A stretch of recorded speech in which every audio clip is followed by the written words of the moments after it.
ओम नमः शिवाय। प्रभु जी, आज की कथा है महाभारत कथा में आदि पर्व एपिसोड संख्या 16।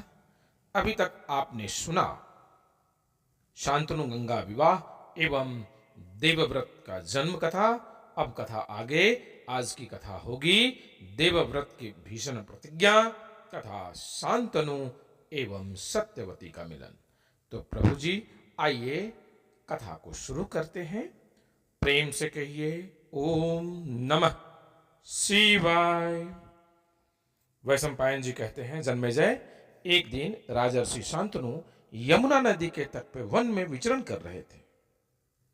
उन्हें वहां बहुत ही उत्तम सुगंध मालूम हुई। वहां के निषादों में उन्हें एक देवांगना के समान कन्या दिखाई पड़ी। राजा ने उनसे पूछा, कल्याणी, तुम किसकी कन्या हो, कौन हो और किस उद्देश्य से यहाँ रह रही हो? कन्या ने कहा, मैं निषाद कन्या हूं, पिता की आज्ञा से धर्मार्थ नाव चलाती हूं। उनके सौंदर्य, माधुर्य और सुगंध से मोहित होकर राजर्षि शांतनु उसे अपनी पत्नी बनाना चाहा और उसके पिता के पास जाकर उसके लिए याचना की। निषाद राज ने कहा, राजन, आप शपथ पूर्वक एक प्रतिज्ञा कीजिए कि हे राजन, इसके गर्भ से जो पुत्र हो वही आपके बाद राज्य का उत्तराधिकारी हो और कोई भी नहीं। यद्यपि राजा शांतनु उस समय काम की पीड़ा से व्यथित थे, फिर भी हस्तिनापुर आ गए। एक दिन देवव्रत ने अपने पिता को चिंतित देखा और उनके पास आकर कहने लगे, पिताजी, पृथ्वी के सभी राजा आपके वशवर्ती हैं। आप सब प्रकार सकुशल हैं, फिर आप दुखी होकर निरंतर क्या सोचते रहते हैं?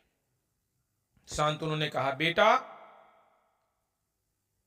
अवश्य ही तुम सैकड़ों पुत्रों से श्रेष्ठ हो और मैं व्यर्थ में बहुत से विवाह भी नहीं करना चाहता हूं, फिर भी वंश परंपरा की रक्षा के लिए चिंता तो होती है। गंगा नंदन देवव्रत ने अपनी अलौकिक मेधा से सब कुछ सोच विचार लिया और वृद्ध मंत्री से पूछकर ठीक ठीक कारण तथा निषाद राज की शर्त जान ली।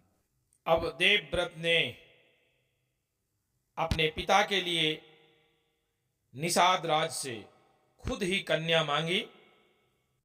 निषाद राज ने भरी सभा में कहा, हे भारत वंश शिरोमणि, यह कन्या जिन श्रेष्ठ राजा की पुत्री है वे आप लोगों की बराबरी के हैं। उन्होंने मेरे पास बार बार संदेश भेजा है कि तुम मेरी पुत्री का विवाह राजर्षि शांतनु से करना, परंतु मैं पालन पोषण करने वाला होने के कारण एक प्रकार से इस कन्या का पिता ही हूं। इसलिए कह रहा हूं कि इस विवाह संबंध में एक ही दोष है, वह यह कि सत्यवती के पुत्र का बहुत प्रबल दुश्मन होगा। युवराज, जिसके आप शत्रु हो जाएंगे वह चाहे गंधर्व हो या असुर जीवित नहीं रह सकता। यही सोचकर मैंने आपके पिता को यह कन्या नहीं दी थी। देवव्रत ने निषाद राज की बात सुनकर क्षत्रियों के समाज में अपने पिता का मनोरथ पूर्ण होने के लिए प्रतिज्ञा की। निषाद राज, मैं शपथ पूर्वक यह सत्य प्रतिज्ञा करता हूं कि इसके गर्भ से जो पुत्र होगा वही हमारा राजा होगा। मेरी यह कठोर प्रतिज्ञा अभूतपूर्व है और आगे भी शायद ही कोई ऐसी प्रतिज्ञा करे। निषाद राज ने कहा, शायद आपका पुत्र सत्यवती के पुत्र से राज्य छीन ले, ऐसी उन्होंने चिंता जताई। देवव्रत ने निषाद राज का आशय समझकर क्षत्रियों की भरी सभा में कहा, क्षत्रियों, मैंने अपने पिता के लिए राज्य का परित्याग तो पहले ही कर दिया है, अब संतान के लिए आज निश्चय कर रहा हूं। हे निषाद राज, आज से मेरा ब्रह्मचर्य अखंड रहेगा। संतान न होने पर भी मुझे अक्षय लोकों की प्राप्ति अवश्य होगी।